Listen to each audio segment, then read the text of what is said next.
Ladies and gentlemen, a very beautiful Tuesday afternoon. Thank you very much for joining me, Gabinda Galimina, right here on the finest television. This is KBN.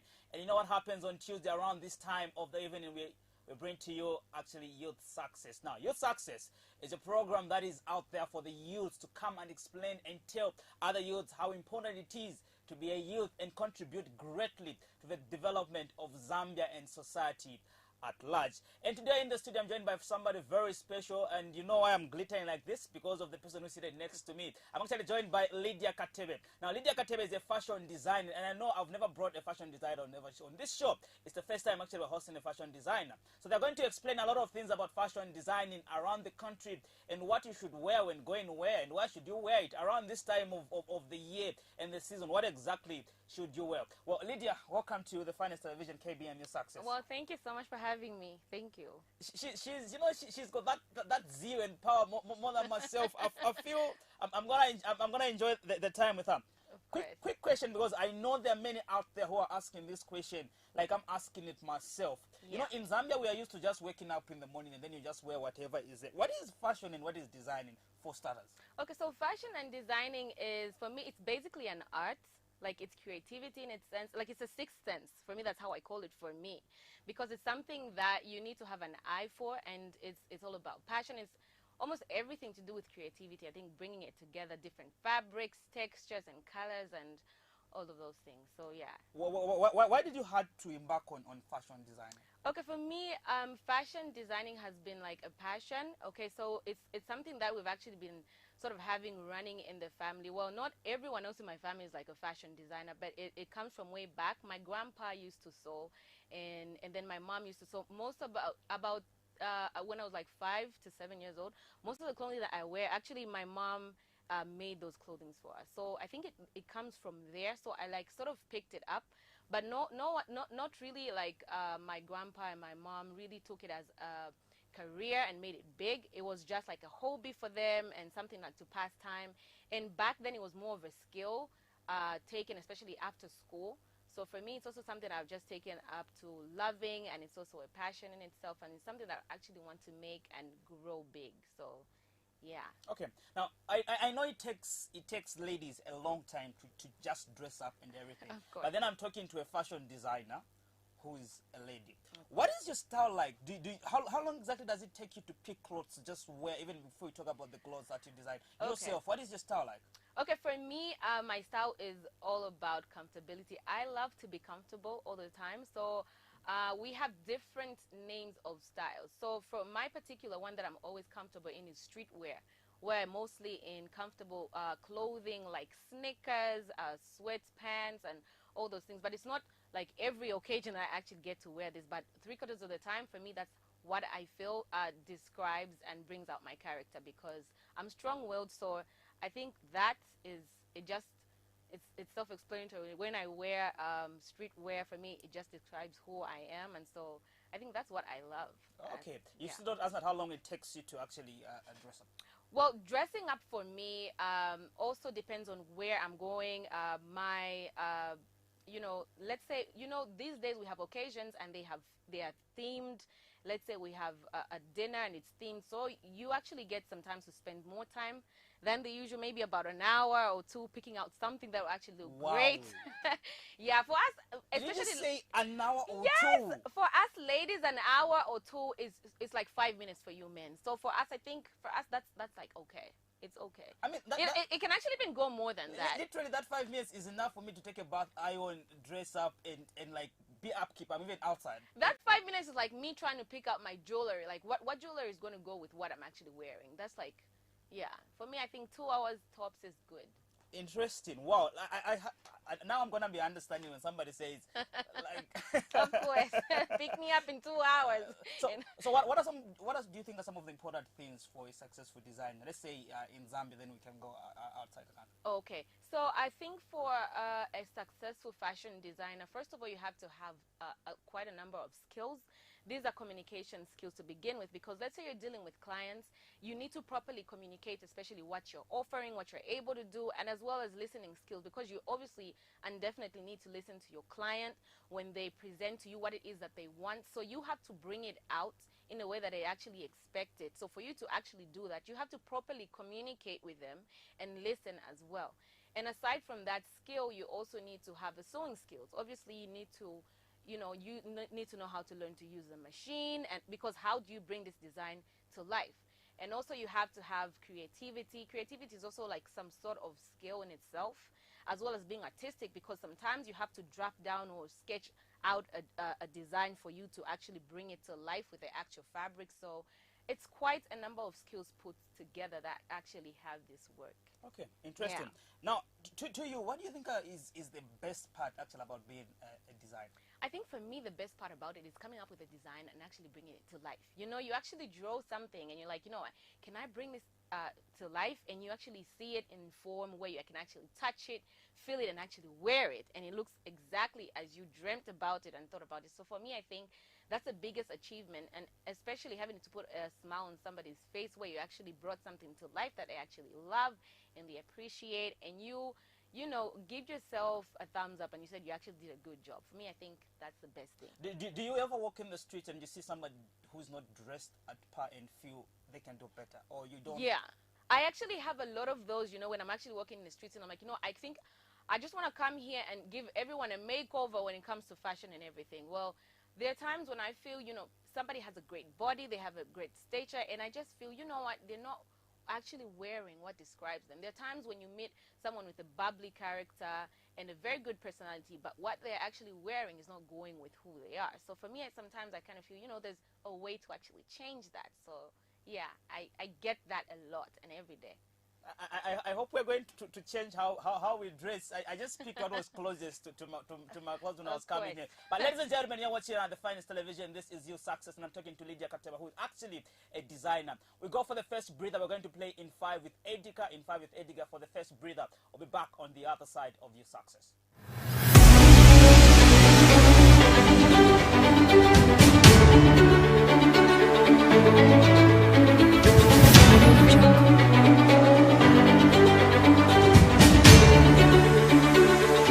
Thank you very much for joining me, Gavin Dagalimne, and this is in 5 with K. You know what happens on this program. It's a program where we meet different people who are doing different things in society, extraordinary things. So today I'm joined by Edgar Stulimba. My guy, thank you very much for joining me in 5 with K. How have you been, man? I've been okay. How have you been? Doing great. This guy we first met, Mulungushi, when he came for ball games, huh? Yeah, Mulungushi University. Yeah, when I was at Rusango, he was at Mulungushi doing sports. I was sports representative, so we met, and then we share the same actually thought lines. And here we are again, huh? In Lusaka. Yeah, great. So how has it been, man? Since last time we talked in Mulungushi, you've traveled. How has your athletic career gone so far? Yeah, it's been a busy period. Lots of activities happening around sports and school, trying to strike a balance between the two. But I think lots of activities have happened. There's been a lot throughout my career, ups and downs, and also right now just trying to focus on school. I'm almost done with school, so hopefully I could now get serious with sports after I'm done with school. Usually in Zambia we don't really consider this thing over athletics. In Zambia, sports is about soccer. How did you find yourself traveling the world and being a sport of athletics and not soccer? How do you find yourself traveling the world? Yeah, I feel it's something which happened out of control. Initially as well, I used to play soccer at high school, and at some point I was just fortunate that actually they didn't have athletes for my high school. That was Ranger Boys. But then I actually asked if I could try out athletics, and fortunate enough, there was no one who could run as fast as I could. So one of the teachers actually told me, you can actually do better in athletics than soccer. I was actually a striker at my school. Oh, okay. Yes, so I went for inter-schools, inter-districts, and eventually everything evolved. I developed interest. But I think one major reason why not so many people are actually doing athletics, I feel most people don't feel the need to, because they are, in Zambia, I feel athletics has got little incentives to bring on the table. Oh, okay. So people would opt to go for soccer.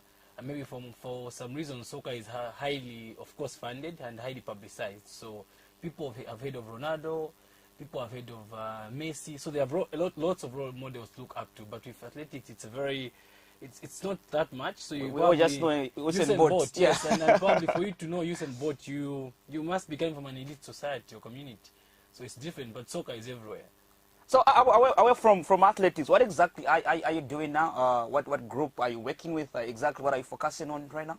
Yes, right now I'm focusing on a project to do with street menstrual health. Okay. Yes, this is a project which I began 2 months ago, where I'm actually looking at the menstrual health of street kids. Okay. Yes, so this is a project where we're trying to help out the street kids with sanitary pads. Yes, so we actually observed that there's a very big gap between a street kid and the ordinary person in society. This is a community which most people, or which maybe for so many years we've actually neglected, because for so many reasons we imagine that obviously some of them, they just run away from home, some of them just want to be playful, and usually society tends to neglect them. But then we understand that menstruation is actually not a choice. So in as much as we give people free condoms to use, but then actually people use condoms, they have a choice to use them or not. But people need to use pads, they don't have an option to use them or not. So that is why we thought we should step in and help out our sisters on the streets, because I really feel it's a huge burden to be on the street and you don't have pads and you need to take care of yourself during your menses. So we thought we should step in for our sisters and try and help them out. So initially this is not an organization funded project, it's a you to begin with project. Yes, this is a me project with the little resources I have, and I'm fortunate enough that I've had people coming on board after seeing the initiative. Lots of people have come on board to help out with the donation of pads, but there's no one really behind the funding. It's a brainchild idea, and everything is just out of the few coins which I'm making in society and trying to just step out and help out. Well, great. Ladies and gentlemen, I'm talking to Edgar. This is In 5 with K. And you've heard it from the guy. He started this initiative, and it's growing and it's growing. This is like, everybody can do this. You come up with an idea and you can do it, right? Everybody can do it, isn't it? Yeah, sure. I think for us to make Zambia a better place, we all have to step in. So it's not something very complicated. It's just an act of kindness which we need. You just need to be kind enough to help out. And I think it can make a huge difference and contribute to the growth of the nation. Great. Well, my guy, thank you very much for coming through In 5 with K. Ladies and gentlemen, there you have it. You've been talking to, or I've been talking to, actually, it's me who was talking to somebody, right? Yep. Okay, I've been talking to Edgar, and this is Gavinda Galimina. It's always good to have you on this platform. Shout out. Ladies and gentlemen, thank you very much for still sticking with us right here on the Finest Television, and this is Your Success. And I'm actually talking to Lydia Designs. Lydia Designs is actually, a fashion designer who is actually within the country, and you can get hold of your Facebook page is Lydia Designs, right? Yes, it is. Lydia Designs. Yes. I feel like I just want to call her like Luyan. She should be Tonga one way or another. Right. Yeah, she should be Tonga. Now, Lydia, fashion changes overnight. You wake up today, what people want is different. Tomorrow, what they want is different. Yeah. Somebody comes and tells you, I want this design for my wedding. Before you do it, they change, they want something else. How do you keep up with the trends of fashion yourself? How do you keep up to date with what is trending? Okay, so keeping up with trends is not as easy as it may seem sometimes, because just like you have said, fashion changes overnight. Sometimes, 1 minute you're looking at something and you think that's what's trending, but then the next minute something has already come up yet. So you need to stick with that. But we have customers where yes, you spoke about a certain design that they wanted, and then after 2 days they see something so beautiful that they change their mind on what they actually picked up the first time, and then they decide to actually change it, and then this is where you've already cut off the fabric and everything.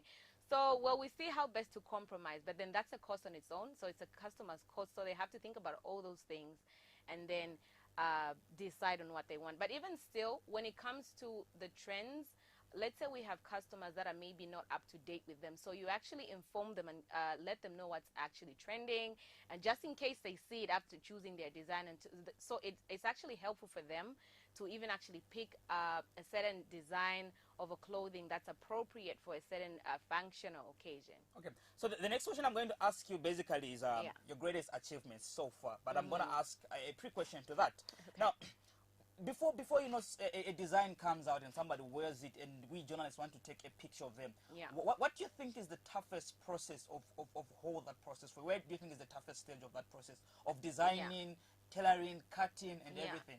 I think the toughest process, the parts where it's actually the biggest thing, is cutting it right and making sure that it's actually coming out as visioned, you know, because it's not everything that's going to come out exactly the way you planned it to come out or look like.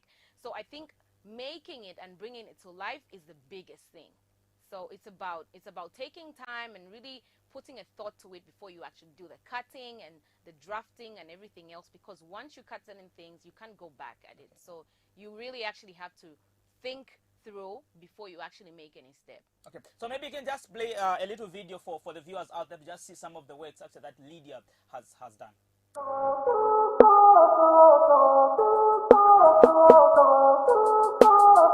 Hey, bon appetit. Crystal Ball Music.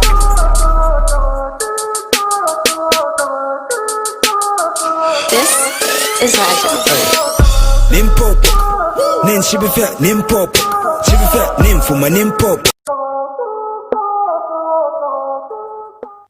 The trousers you're wearing in the jacket, how much does it cost both? Okay, so the entire outfit costs about 500. Oh, okay. We'll Yeah. be getting back to that. But what is your greatest achievement from the time you took, you know, actually design and fashion as a serious thing? What do you think? Okay, I think I've achieved this. What do you think is the greatest achievement? Okay, for me, the greatest achievement with this, because I didn't go to school for it. So it's not like I went to school to study fashion and design. This has always been a passion for me. So it took time for me to actually learn.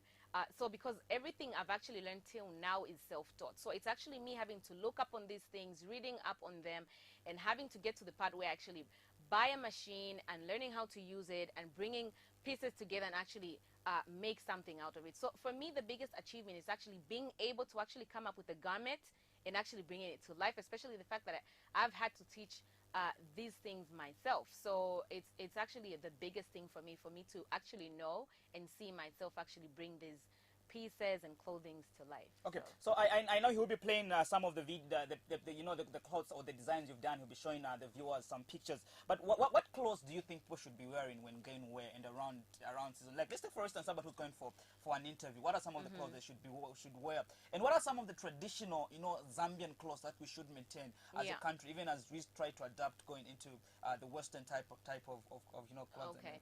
So for me, with everything that most of the designs that I love to work with and most of the ones that I've done are things that I love to incorporate with the African print, which is our chitenge. Like let's say for instance that one right there. What's the best event to wear such? Okay, so for such, like, because the main thing there is the jacket. Okay, so the jacket is what's bringing the picture together. So that jacket is at least you can wear it maybe an outdoor event. Let's say it's a party or it's just a day out. Maybe you just want to go and have a chill. It's not something so, you know, formal and everything. It's actually very comfortable and relaxing. That's how you see. You can have it dropped off the shoulder. You can wear it all the way. And yeah, so it's basically comfortable. Okay. Yeah. Yeah, you do also men designs, or is specific only to ladies? I do a few men designs, but I'm mostly big on the ladies because obviously I'm a lady myself. So it's actually very easy for me to come up with ladies designs, but I'm also good with the men's designs depending on what they want. Yeah, so I do both. Look, there's no argument on this. Your work is exceptional. It's truly one of the best I've seen in a kind. I'm gonna have to get myself one of your doings in the soonest of time. But what really inspires you and pushes you to actually do designs, and where do you get the motivation before you come in? Okay, I want to do this. Yeah. Where do you get such motivation? Okay, because for me, I told myself, especially with the designs that I'm going to come up with and that I want to have trending, it's just like I said, I really want to incorporate as much as I can the African print, which is our chitenge. So for me, every time I see an African print, there's always just something that pops up and say, I think I can make this kind of outfit would actually look good in that. So I get inspired by a lot of things, colors, you know, buildings. It's a lot of things put together that actually have me come up with these designs. Okay, interesting. Now, how long does it take you to complete a design?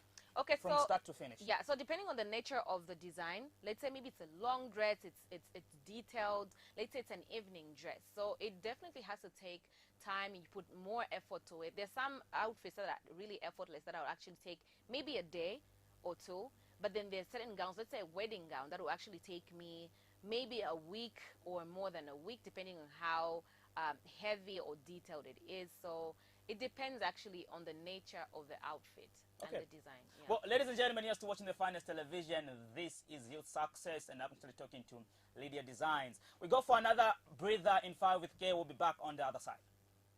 Ladies and gentlemen, it is a thrill to welcome you to In 5 with K. And you know why? Because this is the program we really get down to business. I meet different people who are doing different extraordinary things in society, and I ask them personally about their personal lives and how what they are doing has affected them as a person and really not as a business. Remember, they are celebrities, they are doing things that we envy, but how do they relate then in terms of the people that they are doing those things for? And today I'm joined by somebody very special, an inspiration in my life, and I know an inspiration to many others out there, the radical entrepreneur. The radical entrepreneur, welcome to In 5 with K.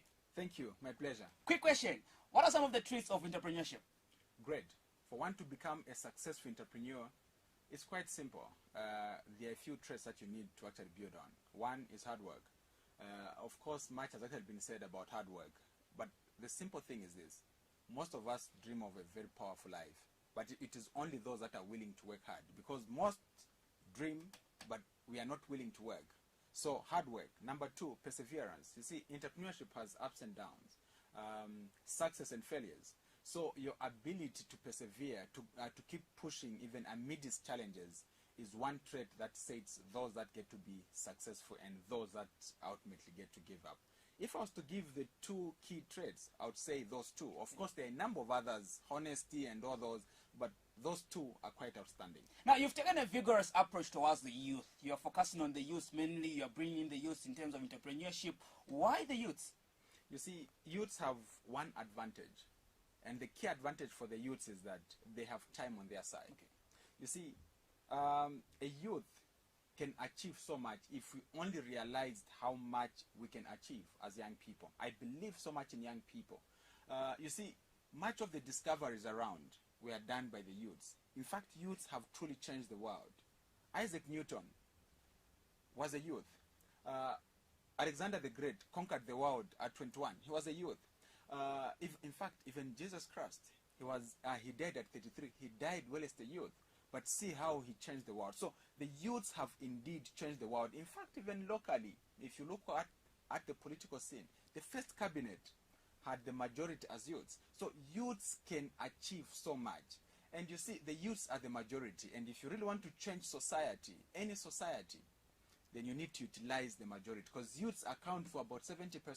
So the youths have the power to change the narrative of our country. Okay. And Now, our continent. would you say the educational system in Zambia, to be specific, has trained the youths for success in society? Well, that's a tricky question, a difficult one to say. It has played a role, yes, but it has just failed on one component: how to practically have people survive after going through the education system. It has trained us to have this feeling of entitlement. I have now graduated as an engineer, so I need a job. So it has trained us to think as employees, unlike as employers. So that is why you would have people that are well trained in agriculture, but upon graduation they can only think of being employed by a farmer and not them thinking of being farmers themselves. Engineers, same thing. So that is the only downside to it. But truly, I would still say it has helped to have people that can as well, think. Because if you put two people, one who is educated and one who is not, to run a business as an example, one who is educated has higher chances of handling the business better than one who has no formal education. But most importantly, I would say we need, as citizens, to begin thinking of informal education. Formal education ends, but informal education keeps on going on. Okay. One last question as we come to the end of In 5 with K. You're a man of vast knowledge when it comes to issues of entrepreneurship and grooming the youths. When did you get this whole interest of entrepreneurship and grooming the youths? And has it affected any other business you wanted to venture when you were young, or this was your dream life from the time you were a human being, I should say? Oh, okay. It was never really my thought that I would be an entrepreneur per se. I always dreamt of being an engineer. Okay. But when it's at Matero Boys, coming from a very poor background, I learned to see how I can fend for myself. So it was from that from selling pamphlets, I moved on to the next thing and the next and the next and the next. And sooner than later, I was an entrepreneur that was actually being celebrated. But what is it that then makes me feel that I need to have many more youths? Why I feel I need to encourage many youths to become entrepreneurs? It is for a simple reason. I cannot change this country alone. We need a number of us to come together and put our heads together. That is the only way we can change our country. Because, you see, at the current rate, if we do not have many more people become successful, it will be practically impossible to produce a billionaire in Zambia. But only if you have many more people become successful, only then would it make it possible even for us to make so much more. So it is my wish to have many more youths become successful. If possible, we need to have a number of young millionaires coming up. People like yourself. Thank you. I was waiting for that. Well, on that note, we come to the end of In 5 with K, the Radical Entrepreneur. Thank you very much. First, for believing in me, and secondly, for coming through on In 5 with K. I really appreciate it. Ladies and gentlemen, there you have it. I've been speaking to the Radical Entrepreneur. And you know, I'm empowered right now. Ladies and gentlemen, I'm still talking to Lydia Katebe, and this is Youth Success on a very, very beautiful, beautiful Tuesday. Now, Lydia Katebe is actually a fashion designer, if you're just joining us, and she's been explaining to us how she does her designs. Why is it important that people should dress well and dress what when they're going where? Such things, and a lot of other things that actually, you know, we've been talking. Now, how much do you charge? Okay. When it comes to charging, making an outfit, well, it all depends on the nature of the outfits. Mostly when it comes to fashion and designing and making clothing, time, charging, it's dependent on the outfit, how detailed it is, and how long it will take me. So, because there's things inclusive of the labor, which is how long I'm actually taking to make a garment and what exactly it is that I'm doing, putting all those pieces together.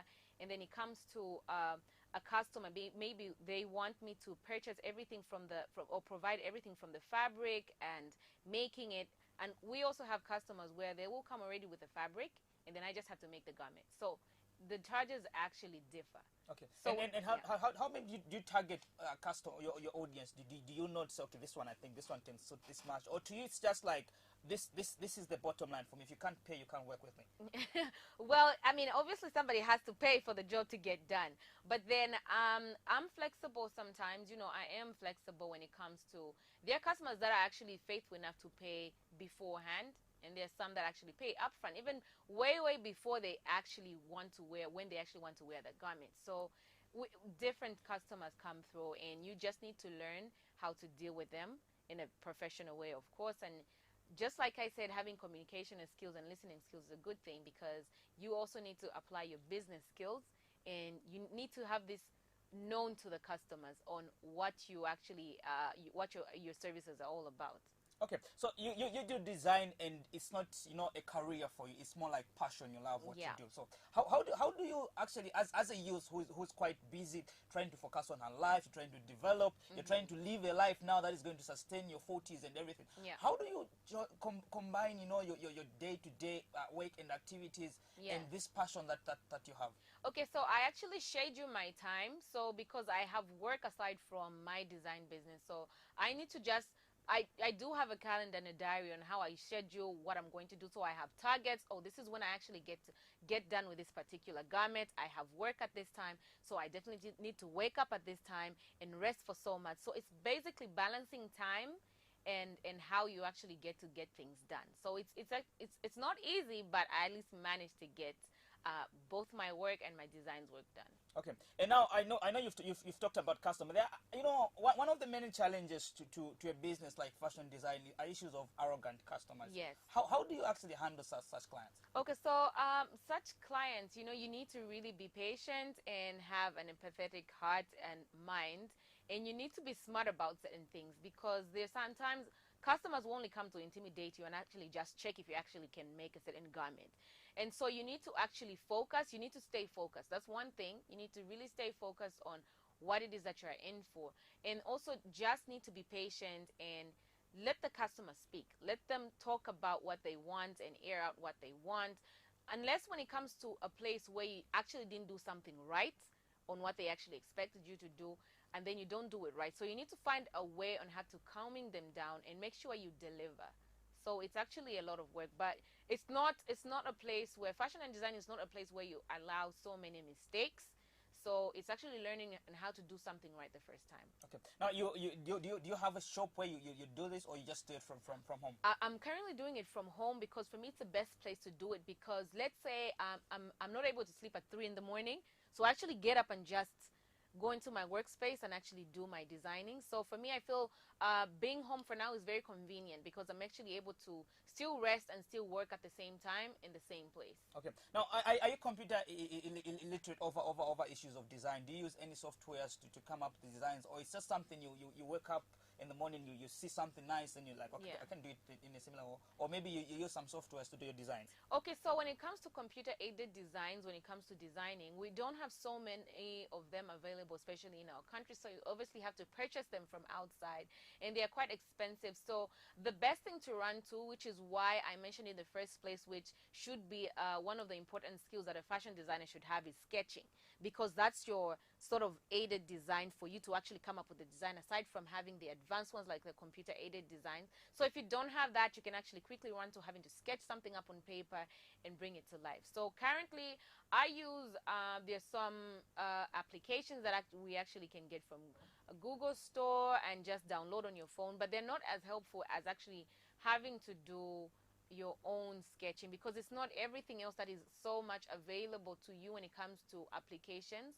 Softwares are more very helpful. That's why they're expensive, because you're literally able to do something from scratch and do it in your own way on the computer, just in the same way you actually do it on paper, just advanced. So getting a software is very good. It's actually something that I'm actually looking forward to and working on having to get, because I know it will actually make my work a lot easier than always having to sketch and having papers lying around all the time. So yeah, I think having a computer aided design is the best thing. Okay. As we come to the end, of this beautiful segment, what is the longest you've stayed up doing a design?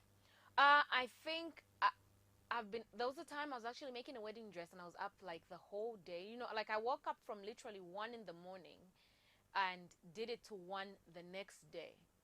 So it was basically like the whole day. I only had like maybe 30 minutes rest in between, and it wasn't rest where you actually get to sleep, because obviously I knew if I slept at that time I would actually sleep for good and not wake up, because I was running against a deadline. So I definitely needed to be I needed to be up the whole day. So I think being up the whole day was the biggest thing for me. I think that's the longest I've ever like been working on the machine, seated for literally the whole day. Okay. And how do you attract your customers? What are some of the ways and platforms you use to actually market yourself to the clients after? Okay, so we have the media platforms like Facebook and WhatsApp. So I try my best to actually upload my latest designs. Like the video that was earlier played is one of my latest designs. So that was like Nimpo Poka collection. So that's why you had that Shefi song playing in the background, just to bring out the character of the nature of the clothes as well. And you saw the print of it, the word written on the clothing itself. So that's one of my latest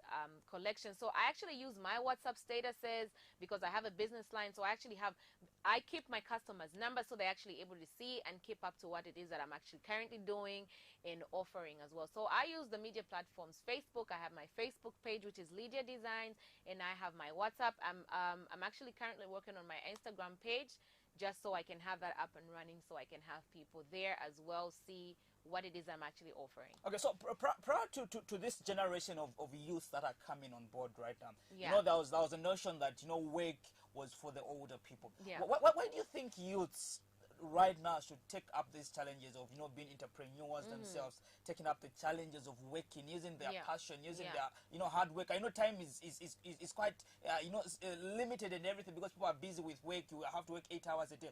But why do you think youths now have to take keen interest in issues of entrepreneurship and maybe national development issues? Yeah. So because, especially with the way our country is going and everything, even just around the world, I think it's not all the time you're going to be dependent on waiting to be employed. I think it's high time as youth we started employing ourselves. with what it is that we have readily available to us, which is our skills. So we have these skills that are impacted in us, and these are things we can actually develop. So you can actually learn or be self-taught. So we need to get up and actually find something that you know you're competent with, something that you have passion for. So you need to actually discover your passions, your talents, and your gifts. That's why we have all these things available to us to actually learn and use them. So it's not just about having a hobby. I think it's about time we started having hobbies that actually bring us money. So it's not just doing something to pass time. It's actually doing something that is actually there, developing your community, your country, and even just yourself as a whole, as a youth, instead of actually being out there doing things that you shouldn't be doing, but actually doing something that is actually changing the world. So okay. Yeah. And maybe as we conclude, you know, we Zambian youths are social media freaks. I should say that. Every day we spend most of our time on social media. Yeah. And what this has brought is issues of issues that do not contribute to national development arising. We are keen to share issues that do not even develop you as a person. How best do you think Zambian youths can use social media to their advantage and to make money, as you've put it? Okay, well, just like we're talking about talent and skills, I think it's high time youth stopped using social media as a way of bringing down people, or just being in a place where you're actually not even developing yourselves, not even building yourselves as a person. It's high time you started showing or showcasing what you're actually able to offer as a person, as a youth out there. Who knows? You never know who's watching, because we have so many people watching on social media. So maybe if you took a step on actually having to let people know about your talent, about your skill, what you're capable of doing, it would be helpful, and it might actually inspire, especially our young generations that are actually coming up, even after us, that people can actually pick up from and learn and say, this is something that we can develop, and it can actually push our country forward. Okay, interesting. Yeah. Any last remarks to the youths out there, and maybe your clients, your customers, people who would want to? How can people contact you? Somebody's out there, they want to contact you. They want you to do a wedding address for them. Soon I'll be coming for that one myself. We can't wait for that. Of course. Yeah. So how can people contact you? In any last words and remarks? Well, people can contact me on my Facebook page, which is Lydia Design. So I'll be quick to respond to your messages. You can give me a call. My number is actually there on my Facebook. The same number that's on our Facebook page is the one that we use for our WhatsApp. So you can contact us through Facebook and WhatsApp, and we'll be ready to respond and offer our services to you. So for everyone out there, the youth and everyone else that is watching, I think it's high time we started taking up these things and taking them seriously, and not just overlook certain things, because sometimes we overlook at something and say, you know what, it's too small, it won't get out there. Get yourself known, sell yourself, and see how best you can actually contribute to developing our country, because there's so many areas that we can actually have our country develop. We don't have to have everything imported and just so we can have certain things go on. We can actually make up.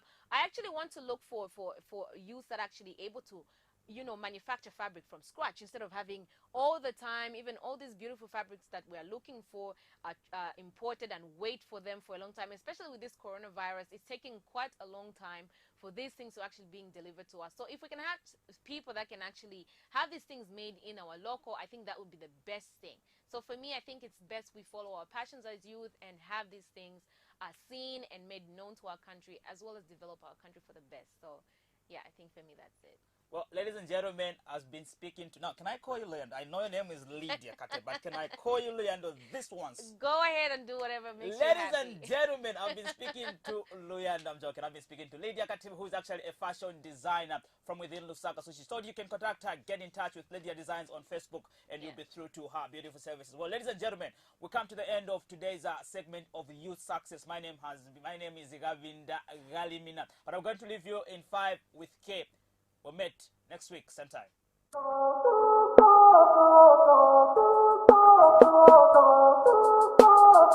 Hey, bon appetit.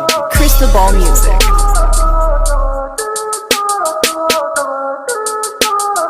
This is Raja.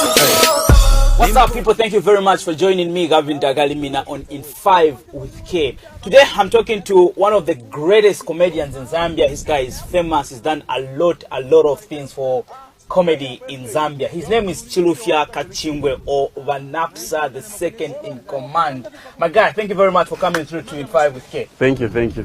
How are you, man? I'm very fine. I can't complain. I hope I've mentioned your names right, because I know you have a lot of names, but I only remember Vanapsa and Command. What are the other names that I've missed? You haven't missed any, but you just left some. Okay, Yeah. have I left? It's quite a span of them. Yeah, like I say, Vanapsa, the second in command, aka the international liar, Mwana de Minyama, Sharp Faila, the dangerous conman, the concrete body, Iva Sanko Masuti, men of suits. There's a span of them anyway. I can't So finish. if I asked you the same question again, you'd say the names in the exact way, or you'd forget? No mistake.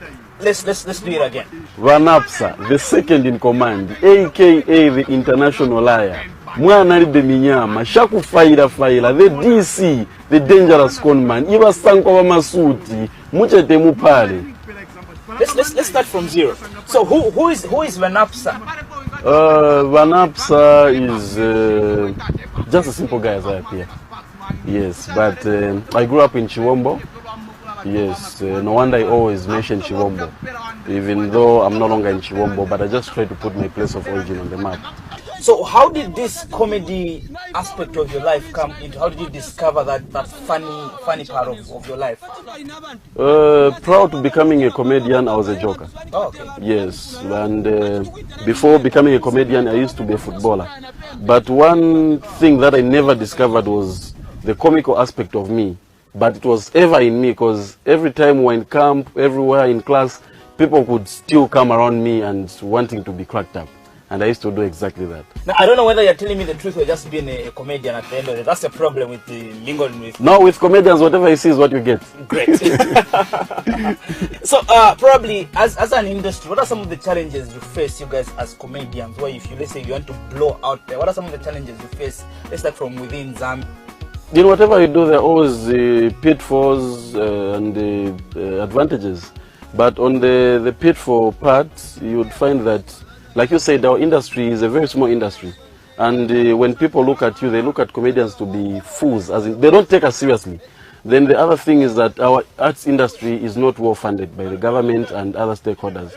So you'd find that you have a big following, but there's no tantamount between you as a celebrity and the life that you lead. You'd find that you have a big name, but you don't have the resources. So we don't have people coming on board to help you, the corporate world coming in and try to enhance your talent. And you'd find that we're in a country where, for example, advertisement is not very much put in place. People don't know the advantage of the advertisement. So you'd find that as a comedian, the only way I get to make money is through endorsements, advertisement, and everything. So if at all people are not advertising their merchandise, then obviously we lose out in a way. Okay. So I don't know, let's get back to your school life. Have you now chosen comedy and left the degree, or you're still venturing into finding another job, or you're working somewhere, or comedy is now your full-time job?